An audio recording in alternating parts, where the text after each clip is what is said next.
Nhà giả kim. Chương 3. Ta là vua của Slm, ông lão nói. Tại sao một ông vua lại nói chuyện với một người chăn cừu? Chàng trai hỏi, sợ và bối rối. Có vài lý do.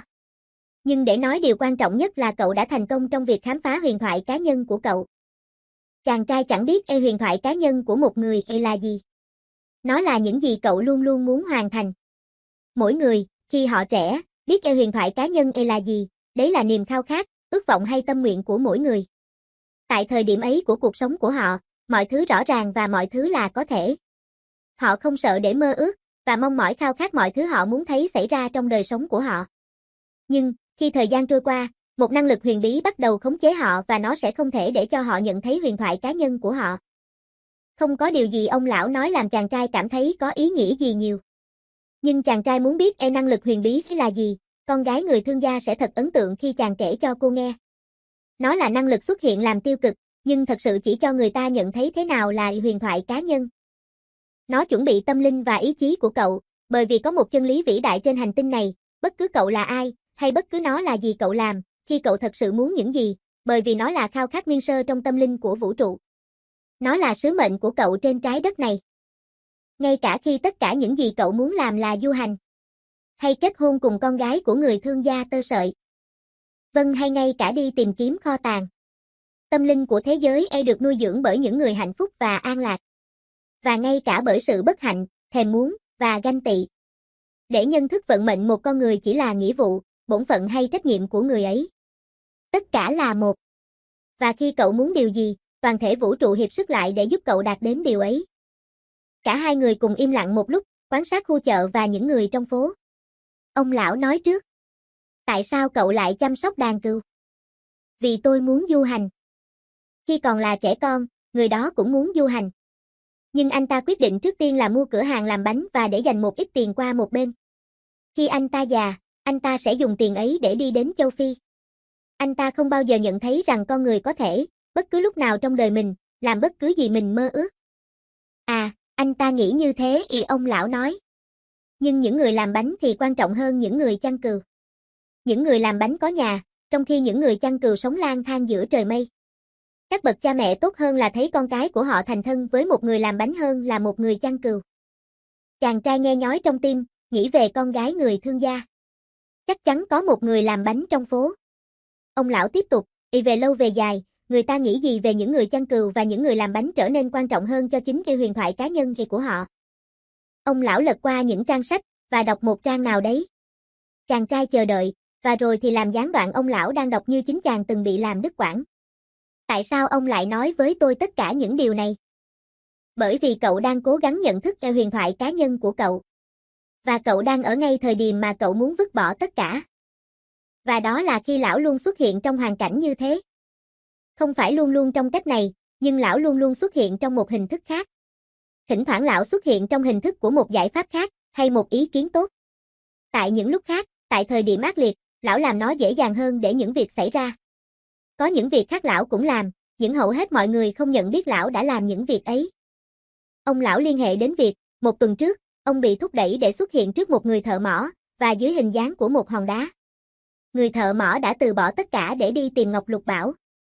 Trong 5 năm anh ta đã làm việc ở một dòng sông nào đấy, và đã thử nghiệm hàng trăm nghìn hòn đá để tìm ngọc lục bảo. Người thợ mỏ gần như thất vọng hoàn toàn và muốn từ bỏ việc tìm ngọc, ngay tại lúc nếu anh ta chỉ cần thử thêm một hòn đá nữa, chỉ một hòn nữa thôi, anh ta sẽ tìm thấy viên ngọc của anh ta. Vì lẽ, người thợ mỏ đã hy sinh tất cả cho huyền thoại cá nhân gì của mình, ông lão quyết định tham dự vào. Ông ta chuyển biến mình thành một hòn đá lăn vào chân người thợ mỏ. Người thợ mỏ, với tất cả giận dữ và thất vọng của 5 năm không kết quả, lượm hòn đá lên và vứt qua một bên. Nhưng anh ta đã vung quá mạnh khiến hòn đá vỡ ra, và đấy, trong lòng hòn đá vỡ, là viên ngọc lục bảo đẹp nhất trên thế giới. Người ta học, trong buổi đầu của cuộc đời họ, đấy là lý do cho sự hiện hữu của họ, thì ông lão nói, với một chút cay gắt, cay đắng. Cũng có lẽ đấy là tại sao người ta đã bỏ cuộc quá sớm. Nhưng nó là như thế. Chàng trai nhắc ông lão rằng ông ta đã nói những việc về kho tàng ẩn giấu. Kho tàng bị che phủ bởi sức mạnh của dòng nước lũ, và nó bị chôn vùi bởi những lý do giống như vậy. Nếu cậu muốn học về kho tàng của chính cậu, cậu sẽ phải cho tôi 1/10 đàn cừu của cậu. Thế còn 1/10 kho tàng của tôi thì thế nào? Ông lão nhìn có vẻ bất mãn. Nếu cậu bắt đầu bằng hứa hẹn những gì cậu ngay cả chưa có, cậu sẽ mất đi khát vọng để hành động trước việc tìm kiếm nó. Chàng trai nói với ông lão rằng chàng đã hứa cho 1/10 kho tàng cho bà lão Gypsy. Gypsy là những chuyên gia tìm ra những người để làm những việc ấy, ông lão thì thào. Tốt đấy, trong bất kỳ trường hợp nào, cậu cũng đã học được rằng mọi thứ trong đời sống có cái giá của nó. Đây là những gì mà những chiến sĩ của ánh sáng cố gắng để dạy. Ông lão đưa lại quyển sách cho chàng trai. Ngày mai, cũng lúc này, hãy đem đến cho lão 1/10 của đàn cừu của cậu. Và lão sẽ nói cho cậu làm thế nào để tìm thấy kho tàng. Chúc một buổi trưa tốt lành. Và ông ta biến mất ở một góc của khu chợ. Chàng trai một lần nữa bắt đầu đọc quyển sách của mình, nhưng chàng không thể nào tập trung được. Chàng bị căng thẳng và khó chịu, bởi vì biết rằng ông lão đúng. Chàng đi đến cửa hàng bánh và mua một ổ bánh mì, nghĩ rằng không biết có nên nói cho người thợ làm bánh những gì ông lão nói về anh ta hay không. Thỉnh thoảng tốt hơn là cứ để những sự việc như nó là, chàng ta nghĩ như thế, và quyết định không nói gì cả. Nếu chàng nói bất cứ gì, người thợ làm bánh có thể phải mất 3 ngày để suy nghĩ về việc bỏ tất cả, mặc dù anh ta đã quen với cung cách của những sự việc như thế. Chàng có thể cưỡng lại một cách chắc chắn nguyên nhân làm cho người thợ làm bánh băn khoăn. Vì vậy chàng dạo vòng quanh khu phố, và tự tìm thấy một tòa nhà ở đấy, với một cửa sổ nơi ấy bán vé cho những người muốn đi châu Phi. Và chàng ta biết rằng Ai Cập ở châu Phi. Tôi có thể giúp gì cho cậu? Người đàn ông phía sau cửa sổ hỏi. Có thể ngày mai, chàng trai đáp, và rời đi. Nếu bán một con cừu, chàng ta có thể đủ tiền mua một vé qua bên kia bờ biển, đến Phi Châu. Ý nghĩ làm chàng ta khiếp đảm. Một người nửa mơ mộng, người bán vé nói với người phụ tá ông ta, nhìn chàng trai bước đi. Cậu ta không có đủ tiền để du hành. Trong khi đứng nơi cửa bán vé, chàng trai nhớ lại đàn cừu và quyết định chàng nên trở lại cuộc sống của người chăn cừu. Trong 2 năm, chàng đã học mọi thứ của một người chăn cừu, chàng biết xén lông cừu thế nào, làm thế nào săn sóc những con cừu cái mang thai, và làm thế nào để bảo vệ những con cừu trước những con sói. Chàng ta biết tất cả những cánh đồng cỏ và những bãi cỏ của Andalusia. Và chàng biết giá cá hợp lý cho từng con cừu trong đàn của chàng. Chàng quyết định trở lại chuồng thú của bạn chàng bằng con đường dài nhất có thể.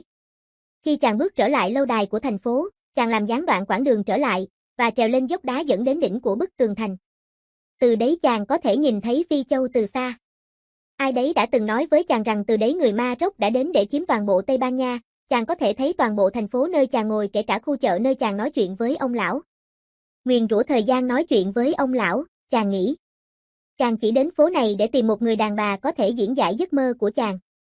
Cả bà lão lẫn ông lão đều không cảm xúc gì trước việc chàng là một người chăn cừu. Họ là những cá nhân cô đơn hay như những ẩn sĩ, những kẻ không tin tưởng vào những thứ gì, và không hiểu rằng những người chăn cừu đã trở nên lưu luyến với đàn cừu của họ. Chàng ta biết mọi thứ về từng thành viên trong đàn cừu của chàng biết con nào chân khập khểnh, con nào sẽ sinh trong vòng 2 tháng tới, và con nào lười biếng nhất. Chàng biết xén lông chúng thế nào, và mổ thịt chúng thế nào. Nếu chàng rời đàn cừu, chúng sẽ đau khổ. Gió đã nổi lên. Chàng biết gió này, người ta gọi nó là gió Đông Địa Trung Hải, vì theo làn gió này người Ma Rốc đã đến từ Levant, từ vùng cuối phía đông của Địa Trung Hải. Làn gió gia tăng cường độ.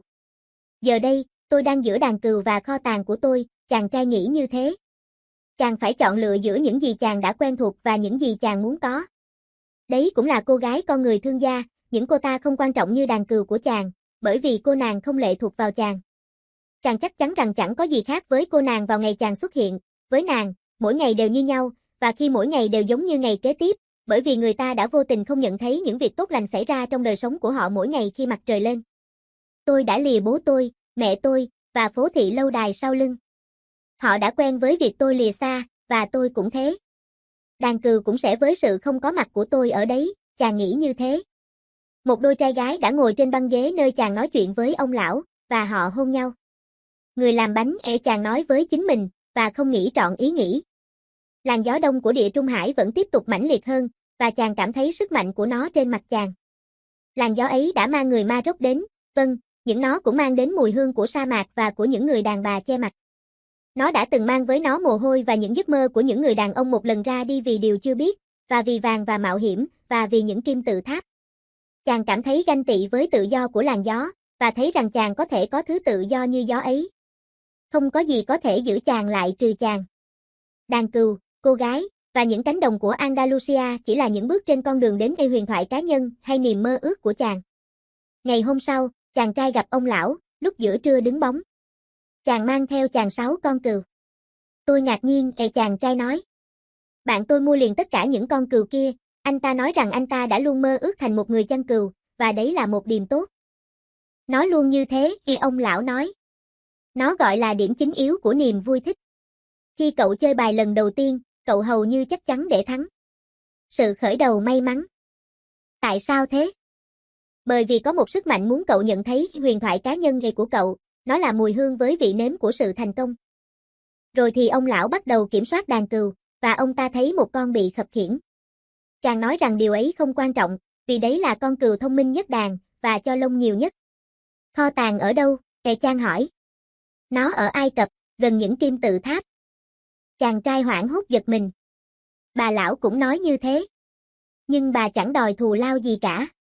Để tìm thấy kho tàng, cậu sẽ phải theo những điềm lành. Thượng đế đã chuẩn bị con đường cho mọi người tiến bước. Cậu chỉ phải đọc những điềm mà Ngài đã chỉ cho cậu. Giống như những con dế, và giống như con ngựa trời, những con bò sát và... Đúng vậy, ông lão nói, có thể đọc được tư tưởng chàng. Như ông nội cậu đã dạy. Đây là những điềm tốt. Ông lão giở nón ra, và chàng trai như bị đập vào mắt những gì chàng thấy. Ông lão mang một tấm giáp che ngực bằng vàng khối nạm những viên đá quý. Chàng trai nhớ lại ánh sáng chói mắt mà chàng đã chú ý ngày hôm trước. Ông lão thật sự là một vị vua. Ông phải cải trang để tránh chạm trán với những tên trộm. Viên trắng là biểu lộ vâng và viên đen không. Khi cậu không thể đọc những điềm chỉ dẫn, chúng sẽ giúp cậu việc ấy. Luôn luôn hỏi những câu hỏi đúng mục tiêu. Nhưng, cậu có thể cố gắng để tự quyết định chính mình. Kho tàng ở tại những kim tự tháp, điều cậu đã biết. Nhưng lão cố nài nỉ thù lao 6 con cừu bởi vì lão giúp cậu để cậu quyết định rõ ràng tự chính mình. Chàng trai đặt những viên đá trong túi nhỏ của mình. Và từ lúc ấy, chàng sẽ tự mình làm những quyết định của chính mình. Đừng quên là mọi thứ cậu phải giải quyết khi chạm trán là chỉ một thứ và không có thứ gì khác. Và đừng quên ngôn ngữ của những điềm chỉ dẫn. Và trên tất cả, đừng quên bước theo huyền thoại cá nhân hay niềm mong ước của mình và phải đi xuyên qua cho đến hồi kết cuộc. Nhưng trước khi từ giã, lão muốn kể cho cậu nghe một câu chuyện nhỏ. Một người chủ gian hàng nào đấy gửi con ông ta để học về bí mật của hạnh phúc từ một người thông thái nhất thế giới. Cậu bé vòng quanh qua một sa mạc trong 40 ngày, và cuối cùng đến một lâu đài xinh đẹp, trên đỉnh một ngọn núi. Nơi nhà thông thái ở. Tốt hơn là tìm một người thánh thiện, mặc dù vậy, người anh hùng của chúng ta, tiến vào phòng chính của lâu đài, thấy một sự ồn ào náo nhiệt của việc, những người trao đổi buôn bán vào ra, những người đang nói chuyện ở những góc phòng, một dàn nhạc đang hòa tấu nhạc nhẹ, và có một bàn chứa đầy những đĩa thức ăn tuyệt vời nhất của những vùng trên thế giới. Nhà thông thái trao đổi với mọi người, và cậu bé phải chờ 2 giờ trước khi đến phiên cậu ta được sự chú ý của nhà thông thái. Ông ta lắng nghe một cách cẩn trọng những gì cậu bé giải thích tại sao cậu đến, nhưng ông nói với rằng cậu không có thời gian, rồi thì ông sẽ giải thích với cậu bí mật của hạnh phúc. Ông ta khuyên cậu bé nên dạo vòng quanh cung điện và trở lại trong vòng 2 tiếng đồng hồ. Trong khi ấy, ta muốn yêu cầu cậu làm một việc, nhà thông thái nói, đưa cho cậu bé một muỗng uống trà có 2 giọt dầu. Khi cậu dạo quanh, mang theo muỗng dầu này và không được phép để giọt dầu rơi rớt. Cậu bé bắt đầu leo lên và đi xuống nhiều cầu thang của cung điện, giữ mắt trên muỗng dầu. Sau 2 giờ, cậu bé trở lại phòng của nhà thông thái. Nhà thông thái hỏi, cậu có thấy tấm thảm ba tư được treo trong phòng ăn của ta? Cậu có thấy khu vườn mà những nhà chuyên môn phải mất 10 năm để tạo nên? Cậu có chú ý những quyển sách bằng da trong thư viện của ta không? Cậu bé giật mình hoảng hốt, và thú thật rằng cậu không quan sát bất cứ thứ gì. Quan tâm duy nhất của cậu ta là làm thế nào để không làm rơi những giọt dầu mà nhà thông thái đã giao cho cậu. Thế thì hãy trở lại và quan sát thế giới tuyệt vời của ta, nhà thông thái nói. Cậu không thể tin tưởng một người nếu cậu không biết nhà cửa của ông ta. An tâm, cậu bé cầm muỗng và trở lại khám phá cung điện, lần này quan sát xem xét tất cả những công trình nghệ thuật trên trần nhà và trên những bức tường. Cậu ta thấy ngôi vườn, những hòn non chung quanh cậu, những đóa hoa xinh đẹp, và nếm thử mọi thứ cậu chọn lựa. Khi trở lại với nhà thông thái, cậu ta kể lại mọi thứ chàng đã ngắm qua. Nhưng những giọt dầu ta đã giao cho cậu đâu? Nhà thông thái hỏi. Nhìn xuống chiếc muỗng đang cầm, cậu bé thấy những giọt dầu đã biến mất từ bao giờ. Ồ, đây là một lời chỉ bảo duy nhất mà ta có thể cho cậu, nhà thông thái nhất trong những nhà thông thái nói. Bí mật của hạnh phúc là thấy tất cả những điều kỳ diệu trên thế giới, và đừng bao giờ quên những giọt dầu trên muỗng. Chàng trai chăn cừu không nói gì cả. Chàng hiểu câu chuyện vị vua già kể cho chàng nghe. Chàng chăn cừu có thể thích du hành, nhưng chàng chẳng bao giờ nên quên đàn cừu của chàng. Ông lão nhìn chàng trai và, với hai tay nắm lại, là một vài điệu bộ kỳ lạ trên đầu chàng trai. Rồi thì, dẫn đàn cừu đi. Trên vùng cao nhất của Tarifa có một pháo đài, xây dựng bởi những người Maroc. Từ đỉnh của tường thành, một người có thể thấy thoáng hiện Phi Châu. Menchik, vua của Salem, ngồi trên tường của pháo đài chiều hôm ấy, và cảm nhận gió đông địa Trung Hải thổi vào mặt. Những con cừu bồn chồn gần đấy, không thoải mái với người chủ mới của chúng và sợ hãi bởi sự thay đổi quá nhiều. Tất cả chúng muốn là thức ăn và nước uống. Menchik nhìn một chiếc thuyền nhỏ đang rẽ sóng hướng ra ngoài bến cảng. Ông ta sẽ không bao giờ thấy lại chàng trai, chỉ như ông ta chẳng bao giờ thấy lại Abraham một lần nữa sau khi đã nhận thù lao 1/10. Đấy là việc làm của ông. Những vị thần không nên có những khát vọng, bởi vì họ không có huyền thoại cá nhân, nhưng vị vua của Salem hy vọng chân thành rằng chàng trai sẽ thành công. Thật là tệ rằng chàng trai sẽ quên tên ta một cách nhanh chóng, ông nghĩ. Ông nên lập lại cho chàng trai. Và thì khi nói về ta, cậu ta sẽ nói rằng ta là Menchik, vua của Salem. Ông ta nhìn lên bầu trời, cảm thấy một ít bối rối, và nói, để ta biết nó hư ảo của những hư ảo, như ngài đã nói, đấng hóa của tôi. Nhưng một vị vua già đôi khi cũng có một ít tự hào của ông ta. Phi Châu lạ như thế nào nhỉ, chàng trai nghĩ. Chàng đang ngồi trong một quán rượu giống như bất cứ một quán rượu nào khác ở trên những con đường hẹp của Tahrir. Một số người đàn ông đang hút thuốc bằng một ống vố to tướng và truyền từ người này sang người khác. Chỉ trong vài giờ chàng thấy những người đàn ông đi bộ tay trong tay, những người đàn bà với những mạn che mặt, và những tu sĩ trèo lên những ngọn tháp và ca ngâm những bài kinh, như mọi người rải rác chung quanh chàng quỳ xuống trên đầu gối và đặt trán họ sát đất. Một sự thực hành ngoại đạo chàng nói với chính mình. Khi còn bé, chàng luôn luôn nhìn bức tượng thánh Santiago Matamo từ trên con ngựa trằn của chàng, gươm ngài vung ra khỏi vỏ, và những hình ảnh của những người này như quỳ gối dưới chân của ngài. Chàng cảm thấy rùng mình và khiếp đảm với chính mình. Những người ngoại đạo có những ma quỷ quanh họ. Bên cạnh ấy, trong sự nóng bỏng của cuộc du hành của mình chàng đã quên một điều, chỉ một điều thôi, điều có thể giữ chàng với kho tàng của chàng trong một thời gian dài, người ta chỉ nói tiếng Ả Rập ở xứ sở này. Người chủ quán tiến về phía chàng, và chàng trai chỉ một loại thức uống đã được phục vụ cho bàn bên cạnh. Thì ra đó là trà đắng. Chàng trai muốn rượu vang. Nhưng chàng không cần phải lo lắng về thứ đó bây giờ. Điều chàng quan tâm là kho tàng của chàng, và chàng phải làm thế nào để tìm được nó. Bán đàn cừu cho chàng có đủ tiền trong túi, và chàng biết rằng trong tiền có phép lạ, ai có tiền thật sự chẳng bao giờ cô đơn. Chẳng bao lâu nữa, có thể chỉ trong vài ngày, chàng sẽ ở tại những kim tự tháp. Một ông lão, với một tấm giáp ngực bằng vàng ròng, chẳng lừa dối để được 6 con cừu. Ông lão đã nói về những dấu hiệu và những điềm chỉ dẫn, và, khi chàng trai lướt qua eo biển, chàng nghĩ về những điềm chỉ dẫn. Vâng, ông lão đã biết ông ta nói những gì. Trong thời gian trên những cánh đồng của Andalusia, chàng đã trở nên thành thạo với việc học hỏi nên chọn con đường nào bằng việc xem xét mặt đất và bầu trời.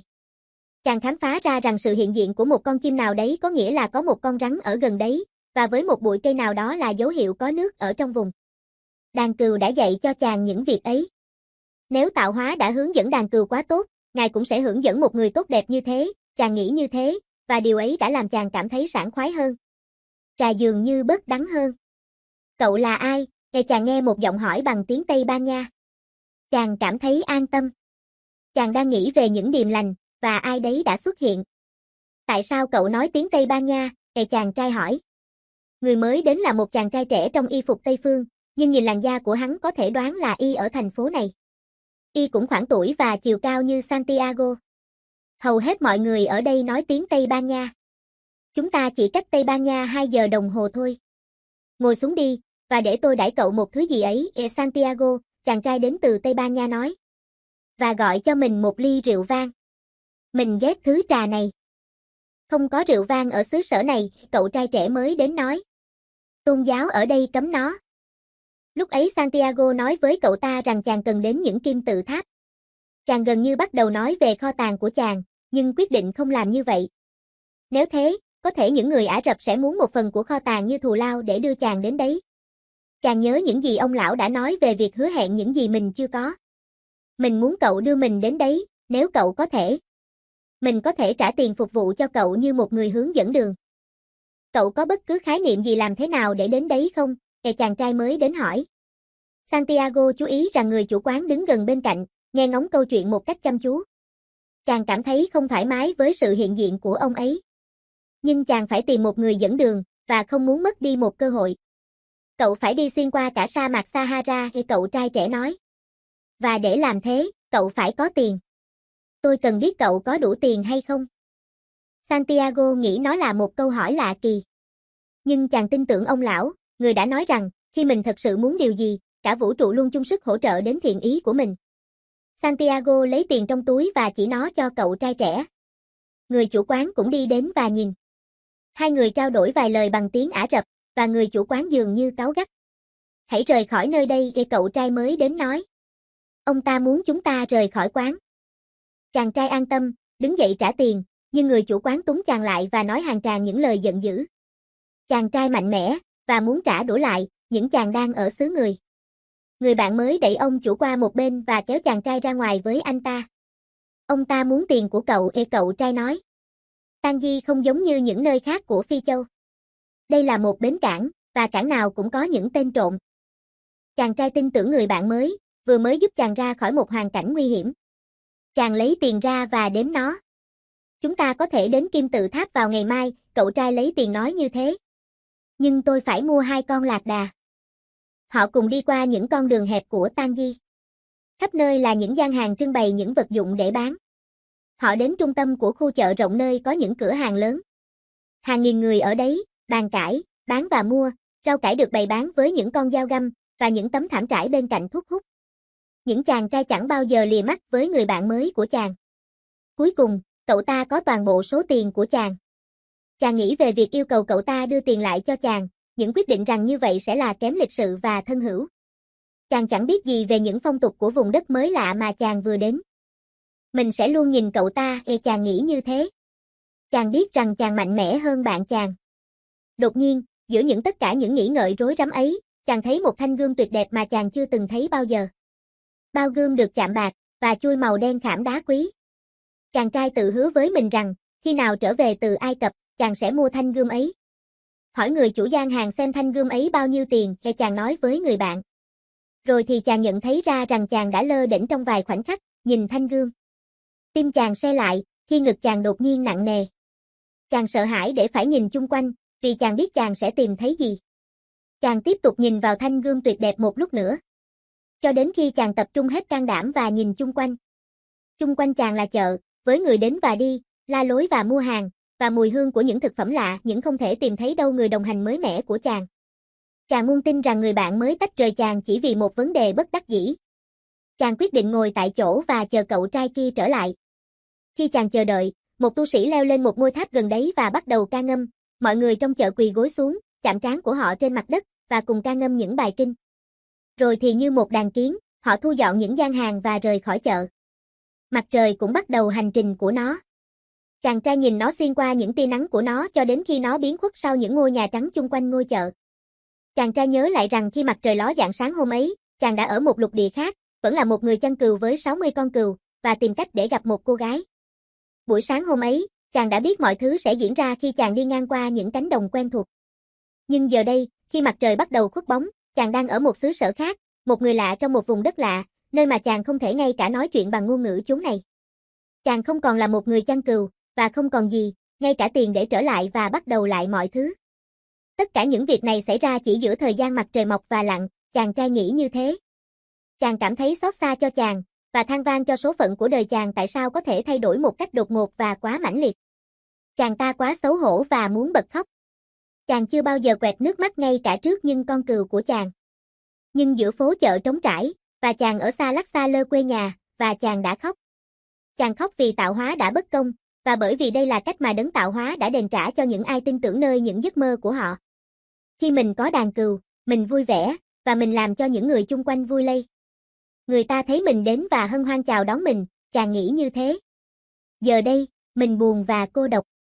Mình sẽ trở nên cay đắng và không tin tưởng ai cả bởi vì có một người đã bội bạc với mình. Mình sẽ ghét những ai tìm thấy kho tàng của họ vì mình chẳng bao giờ tìm thấy kho tàng của mình. Và mình sẽ giữ lấy những gì dù nhỏ nhoi mà mình có, bởi vì mình thật vô nghĩa và quá tầm thường không thể chinh phục được cả cái thế giới cỏn con của chính mình. Chàng mở túi ra để xem còn gì trong ấy sở hữu của chàng, có thể có một ít còn lại của miếng bánh mì chàng đã ăn trên thuyền. Nhưng tất cả chàng tìm thấy là quyển sách nặng nề, chiếc áo khoác, và 2 viên đá mà ông lão đã cho chàng. Khi nhìn những viên đá, chàng cảm thấy an tâm hơn vì vài lý do. Chàng đã đổi 6 con cừu để được 2 viên đá quý giá đã được lấy ra từ tấm giáp ngực bằng vàng ròng. Chàng có thể bán 2 viên đá này và mua chiếc vé trở về. Nhưng lần này mình sẽ thông minh hơn, chàng trai nghĩ như thế, giờ chúng từ chiếc túi nhỏ để chàng có thể đặt nó trong túi áo của chàng. Đây là một thành phố cảng, và chỉ có một điều thật sự đúng mà bạn chàng đã nói là bến cảng thì đầy những kẻ trộm. Mình giống như mọi người khác, mình thấy thế giới trong những dạng thức mà mình muốn thấy nó xảy ra, không phải những gì nó thật sự diễn tiến. Chàng lần những ngón tay chậm rãi trên những viên đá, cảm nhận nhiệt độ và cảm xúc bề mặt của chúng. Chúng là bảo vật của chàng. Chỉ cầm chúng trong tay chàng đã cảm thấy khá hơn. Chúng nhắc chàng nhớ đến ông lão. Khi cậu muốn những gì ấy, cả vũ trụ hiệp sức giúp cậu để đạt được nó, vì ông lão từng nói như thế. Chàng trai đang cố gắng để hiểu sự thật của những gì ông lão đã nói. Nơi đó chàng trong một ngôi chợ trống không, và trống rỗng trong lòng, không có một xu với tên của chàng, và không có một con cừu để chăn qua một đêm. Nhưng những viên đá là bằng chứng chàng đã gặp một ông vua, một vị vua đã biết quá khứ của chàng. Chúng gọi là Urim và Thummim, và chúng có thể giúp cậu đọc những điềm lành chỉ dẫn. Chàng trai đặt những viên đá trở lại trong túi nhỏ và quyết định làm một thử nghiệm. Ông lão đã nói để hỏi những câu hỏi rất rõ ràng, và để làm thế, chàng phải biết chàng muốn gì. Vì thế, chàng hỏi ông lão phù hộ chàng vẫn còn bên chàng không? Chàng lấy một viên đá. Nó là ị vân. Chàng hỏi. Chàng đặt tay trong túi, và cảm nhận chúng quanh một viên đá. Khi chàng làm như thế, cả 2 viên đá luồn qua một lỗ hổng và rơi xuống đất. Chàng trai chưa bao giờ để ý đến rằng có một lỗ hổng trong túi. Chàng quỳ xuống để tìm Urim và Thummim và đặt chúng trở lại trong túi. Những khi thấy chúng nằm đấy trên mặt đất, một ý niệm nảy ra trong đầu chàng. Hãy học để nhận thấy những điềm lành, và theo lời hướng dẫn của chúng thì ông lão từng nói như thế. Một điềm lành. Chàng trai mỉm cười với chính mình. Chàng nhặt 2 viên đá và đặt chúng trở lại trong túi của chàng. Chàng chẳng quan tâm đến việc khâu lại lỗ hổng, những viên đá có thể rơi mất bất cứ khi nào chúng muốn. Chàng đã học rằng có những việc nào đấy mà một người nên hỏi về chúng, để không lẩn tránh huyền thoại cá nhân của một người. Mình đã hứa rằng mình sẽ làm những quyết định của chính mình, chàng nói với chính mình. Nhưng những viên đá đã nói với chàng rằng ông lão vẫn ở bên chàng, và điều ấy làm chàng cảm thấy vững chãi hơn. Chàng nhìn chung quanh khu chợ trống không một lần nữa, cảm thấy kém liều lĩnh hơn trước đó. Đây không là một nơi kỳ lạ, nó là một nơi mới mẻ. Cuối cùng, điều chàng luôn luôn muốn chỉ là biết vùng đất mới. Ngay cả nếu chàng có thể chẳng bao giờ đến được những kim tự tháp, chàng đã du hành xa hơn bất cứ người chăn cừu nào chàng biết. Ô, nếu họ chỉ biết bao nhiêu là sự khác biệt chỉ trong 2 giờ đồng hồ bằng thuyền từ nơi họ ở, chàng nghĩ. Mặc dù thế giới mới của chàng lúc này chỉ là một ngôi chợ trống không, chàng đã thấy nó khi nó đang thừa thãi với đời sống, và chàng sẽ chẳng bao giờ quên nó. Chàng nhớ lại thanh gươm. Nó làm chàng tổn thương một ít để nghĩ về nó, nhưng chàng chưa bao giờ thấy một thanh gươm như thế trước đây. Khi lẩm nhẩm những việc như thế, chàng nhận thấy rằng chàng phải lựa chọn giữa việc nghĩ chính chàng như một nạn nhân đáng thương của một tên lừa đảo hay như một người mạo hiểm trong việc truy lùng kho tàng của chàng. Mình là một người mạo hiểm, đi tìm kho báu, chàng nói với chính mình. Chàng bị lay tỉnh giấc bởi AI đấy. Chàng đã ngủ đi lúc nào không hay ở giữa chợ, và đời sống trong chợ đã bắt đầu trở lại. Chàng không có một xu dính túi, nhưng chàng có niềm tin. Chàng đã từng quyết định, đêm hôm trước, rằng chàng sẽ là một người mạo hiểm như những người chàng hâm mộ, thán phục trong những quyển sách. Chàng bước đi chậm rãi qua khu chợ. Những người buôn bán đã bày hàng trên kệ, và những cậu bé phụ giúp những người bán kẹo làm việc của nó. Người bán kẹo có một nụ cười trên mặt anh ta vui vẻ, nhận biết đời sống anh ta là gì, và đã bắt đầu một ngày làm việc. Nụ cười anh ta làm chàng nhớ lại ông lão, một vị vua huyền bí chàng đã gặp. Người bán kẹo này không làm kẹo để sau đó anh ta có thể du lịch hay kết hôn với người con gái chủ quán. Anh ta đang hoạt động bởi vì nó là những gì anh ta muốn làm, chàng trai nghĩ như thế. Chàng nhận thấy rằng chàng có thể làm như ông lão đã từng làm, cảm nhận một người gần hay xa với huyền thoại cá nhân hay nguyện ước của họ. Chỉ nhìn họ. Thật dễ dàng, và tuy vậy Minh chưa bao giờ làm việc này trước đây, chàng nghĩ như thế. Khi hàng kệ đã được bày biện, người bán kẹo mời chàng trai một cây kẹo đầu tiên anh ta vừa làm trong ngày. Chàng trai cảm ơn anh ta, ăn nó, và tiếp tục trên con đường của chàng. Khi chàng chỉ qua khỏi một đoạn ngắn, chàng nhận ra rằng, trong khi họ bày biện hàng quán, một trong những người của họ nói tiếng Ả Rập và người kia nói tiếng Tây Ban Nha. Và họ hiểu nhau một cách hoàn toàn. Phải có một ngôn ngữ không lệ thuộc trên chữ nghĩa, chàng trai nghĩ như thế. Mình từng có kinh nghiệm với những con cừu và giờ đây nó xảy ra với con người. Và chàng không nhận thức chúng bởi vì chàng đã trở nên quá quen thuộc với chúng. Chàng nhận thấy rằng, nếu mình có thể học để hiểu ngôn ngữ này không lệ thuộc trên mặt chữ, chàng có thể hiểu được thế giới này. Thư giãn và không vội vã, chàng quyết định rằng chàng sẽ đi bộ ngang những con đường hẹp của Tang Di. Chỉ bằng cách như thế chàng mới có thể đọc được những điềm chỉ bảo. Chàng biết rằng nó sẽ đòi hỏi rất nhiều sự kiên nhẫn, nhưng những người chăn cừu biết tất cả về sự kiên nhẫn. Một lần nữa chàng thấy rằng, trên mảnh đất lạ ấy, chàng sẽ áp dụng cùng những bài học mà chàng đã từng học với đàn cừu. Tất cả là một, vì ông lão đã nói như thế. Người bán pha lê thức dậy mỗi ngày, và cảm thấy bực bội cũng như những buổi sáng khác. Ông ta đã ở cùng một vị trí đã 30 năm rồi, một gian hàng ở trên đỉnh đồi của một con đường nơi rất ít khách hàng ghé qua. Giờ đây quá trễ để mà thay đổi bất cứ thứ gì, một việc duy nhất mà ông ta đã từng học để làm là mua và bán những vật dụng bằng pha lê. Cũng có thời khi có nhiều những khách hàng biết gian hàng của ông ta, những thương gia Ả Rập, Pháp và những nhà địa chất Anh, những binh sĩ Đức là những người luôn luôn có nhiều tiền. Trong những tháng ngày ấy thật là tuyệt vời để bán pha lê, và ông ta từng nghĩ ông ta sẽ giàu có. Và có những người đàn bà xinh đẹp ở bên cạnh khi ông ta trở về già. Nhưng thời gian ấy đã qua. Tang Di đã thay đổi. Thành phố Sơ Ta bên cạnh đã phát triển nhanh hơn Tang Di, và thương mại đã xuống dốc. Hàng xóm dời đi, và chỉ còn một ít gian hàng nhỏ ở đỉnh đồi. Và không ai sẽ leo lên đồi để mua hàng qua một vài cửa hiệu nhỏ. Nhưng người bán pha lê không có lựa chọn nào khác. Ông ta đã sống 30 năm trong đời để mua và bán những vật dụng bằng pha lê, và bây giờ đã quá trễ để làm những việc khác. Ông ta đã dành hết buổi sáng để quan sát những sự đến và đi bất thường hiếm hoi trên đường phố. Ông ta đã làm việc ấy hàng bao năm trời và biết thời khắc của mọi người qua lại. Nhưng, chỉ trước buổi ăn trưa, một chàng trai trẻ dừng trước cửa hàng. Chàng trai ăn vận bình thường, nhưng dưới con mắt từng trải của ông chủ gian hàng pha lê có thể thấy là chàng trai trẻ không có tiền để mua sắm. Mặc dù vậy, ông ta cũng quyết định dời bữa ăn lại trong vài phút cho đến khi chàng trai tiến tới. Một tấm biển treo trên cửa cho biết rằng vài ngôn ngữ được nói trong cửa hiệu. Chàng trai thấy một người đàn ông xuất hiện sau quầy hàng. Tôi có thể lau sạch những ly tách trong cửa sổ, nếu ông muốn, chàng trai nói. Xem ra dường như không có ai mua chúng bây giờ. Ông chủ nhìn chàng ta mà không trả lời. Đổi lại, ông có thể cho tôi một bữa ăn. Ông chủ cũng không nói gì, và chàng trai cảm thấy rằng ông ta đang có một quyết định. Trong túi, chàng có một chiếc áo khoác, chàng chắc chắn sẽ không cần nó trong sa mạc. Lấy áo khoác ra, và bắt đầu lau chùi những chiếc ly tách. Trong nửa giờ đồng hồ, chàng đã lau sạch những chiếc ly tách trong cửa sổ, và, khi chàng đang làm việc ấy, có hai người khách hàng vào trong cửa hiệu và mua vài vật dụng pha lê. Khi hoàn tất việc lau chùi, chàng hỏi ông chủ thực phẩm để ăn. Hãy đi với tôi và dùng bữa trưa, người thương gia pha lê bảo chàng. Ông ta cất dấu hiệu trên cửa. Và họ đi đến một gian hàng cà phê nhỏ gần đấy. Khi họ ngồi xuống cái bàn duy nhất nơi ấy, người thương gia cười to. Cậu không phải làm việc lau chùi ấy, ông ta nói. Kinh Koran bảo tôi phải cho những người đói ăn. Ô, thế thì tại sao ông để tôi làm việc ấy, chàng trai hỏi. Bởi vì những vật pha lê ấy bẩn quá. Và cả tôi cùng cậu cần phải lau sạch những tư tưởng tiêu cực trong tâm hồn chúng ta. Khi họ đang ăn, người thương gia quay sang chàng và nói, tôi muốn cậu làm việc trong cửa hàng của tôi. Hai người khách đến mua hàng trong khi cậu đang làm việc, và đấy là một điềm lành. Người ta nói nhiều về những điềm lành, chàng chăn cừu nghĩ như thế. Nhưng họ thật sự không biết họ nói gì. Chỉ như khi mình không nhận biết rằng trong bao nhiêu năm mình đã nói chuyện một ngôn ngữ không lời với đàn cừu của mình. Cậu có muốn làm việc cho tôi không? Người thương gia hỏi. Tôi có thể làm cho ông cả ngày hôm nay, chàng trai trả lời. Tôi sẽ làm cả đêm, cho đến khi trời sáng, và tôi sẽ lau sạch tất cả những vật dụng pha lê trong cửa hàng của ông. Đổi lại, tôi cần tiền để đến Ai Cập ngày mai. Người thương gia cười to. Ngay cả cậu lau chùi pha lê cả năm, ngay cả nếu cậu kiếm được một món hoa hồng tốt khi bán từng món pha lê, cậu sẽ vẫn phải vay tiền để đi đến Ai Cập. Có hàng nghìn cây số của sa mạc giữa nơi đây và nơi ấy.